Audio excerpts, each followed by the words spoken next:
төлөөний үгнүүдийн T алгалыг үздэцгээе. За төлөөний үгнүүд маань I, you, he, she, it. Тэгээд олон тоон дээр we, you, they. Надад гэж хэлэх юм бол me гэж байна. You can give it to me. Надад өгч болно. Бусад дээр нь болохоор you, him, her, it, us, you, them гэж өөрчлөгдөх нь. За тэгэхээр T алгал D, T залгаж байгаа гэсэн үг.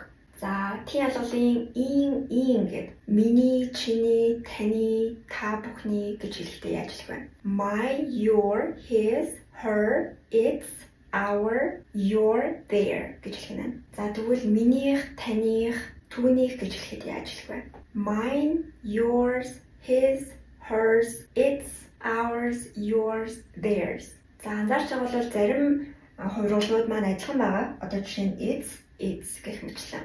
За гэхдээ утга нь бол өгүүлбэрт ороод өөр болно гэсэн үг. За одоо болохоор өөрөө гэдэг хувиргал. Би энийг өөрөө хийж чадна. I can do it myself. Бид нар өөрсдөө хийж чадна гэх юм бол we can do it ourselves. За тэгэхээр бүгдийг нь уншицгаая. Myself, yourself, himself, herself, itself, ourselves, yourselves, themselves. За тэгэхээр олон тоон дээр болоод ирчингүүд арай өөрөөр хувирч байгаа. Нэг тоон дээр хүүд нь болохоор F-ээр хувирч байгаа myself. За олон тоон дээр нь болохоор selves.